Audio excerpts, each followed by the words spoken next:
First of all, I want to apologize for the tiny screen that you have to watch it. I mean, I said, can you find a screen that befits the size supernova scale of Elvis?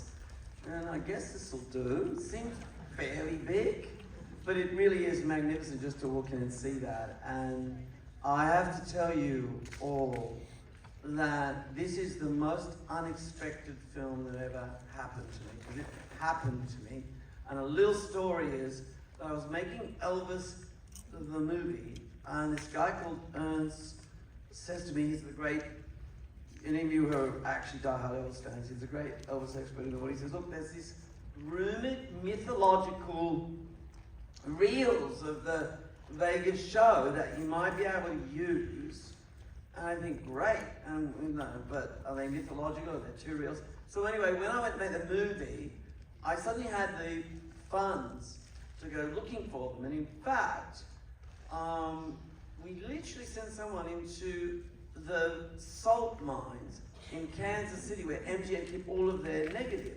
And so it was a bit, you know, like Raiders of the Lost Ark, because he's like, no, no, no, no. I didn't actually go, but he kicks the door in of this dusty vault where they keep all the MGM negative, and there's like 64 boxes, all on the floor, some with negative missing, some with different names, just so much material of the 1970 concert that was shot over 6 nights, as well as Elvis on tour. We weren't expecting that. And then we came in possession of this 8mm that had never been seen before. So now we've got this huge amount of footage, but no sound. And so getting the sound, like we had the footage, and I wasn't going to use it in the film because I ended up having to build the showroom. So now we got the footage, and then it gets out. Probably some of you fans there are going like, he's got the footage, release the footage, release the footage, you know? I'm like, oh my God, what are we going to do? We can't put it back in the salt mines, right? And so John O'Redman, my creative partner, says, we look, the editor, he says, we've got to do something really special because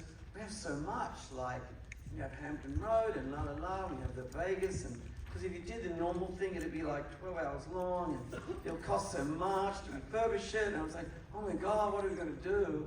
And then we find this 40-minute tape in the vault, which we think is film, but it's actually Elvis audio, just telling his story really unguarded, but just really open-hearted. And this is kind of a light bulb moment. We think, you know what? Let's just get out of the way. Let's just imagine if Elvis came to you in a sort of dream concert and he just told you his story and sang you his story. Because, you know, most of the Elvis stuff that's been made, which is wonderful, it's a lot of talking heads, you know, and a lot of people telling you about Elvis. You know, I put gas in his car one day, looked at me, we're so close, I wrote a book, you know. And we went, no. What if Elvis just told you his story? And that was a giant journey for us. And so it took us forever to find, the sound wasn't with it, but luckily sound has the same quality, so we were able to get his voice from the stage, Ronnie Tart, the band. Sometimes the strings were damaged, so we did the sweetening there. A lot of the Sweet Inspiration stuff, but sometimes not there. So we sort of made this dreamscape, if you like. And I was so lucky to work with Peter Jackson, who did the Beatles, and his amazing team, to bring back this material to its highest possible quality.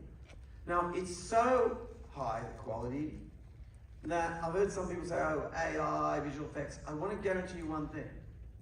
There is not one frame of AI in this film, and there's no visual effect. I will tell Peter you did that because it'll mean a lot to him. There's no visual effect either. There is a visual effect. It's the visual effect that Elvis has on his audience. That's the only visual effect in this film. And so we did one job, and that was to get out of the way.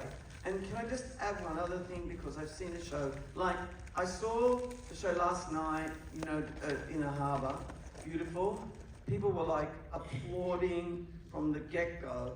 And by the way, feel free to do that too. It's a competition, right?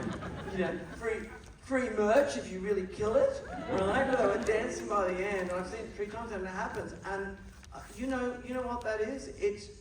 It's actually, people just keep saying it's actually like being in the room in a concert with Elvis. And there's a line in it where he goes, you know what, I really want to tour.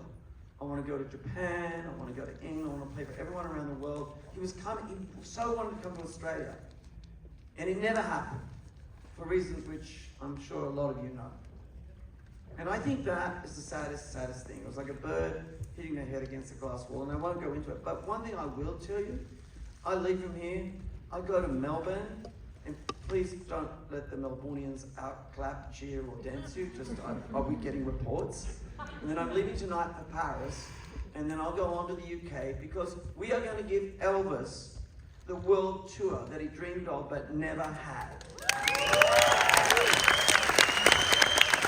And I am so proud that we are kicking off the world tour that Elvis dreamed of but never had in my hometown, where we managed to do the colouring, the sound, and create what you're about to see. So thank you very much.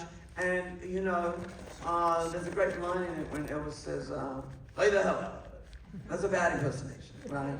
But you guys, play the hell out of it. You can cheer your heads off. Let Elvis know you're there. And let's do everything we can to keep him where he deserves to be. The biggest star ever on the biggest screen ever. Thank you so very much, and I hope you enjoy it.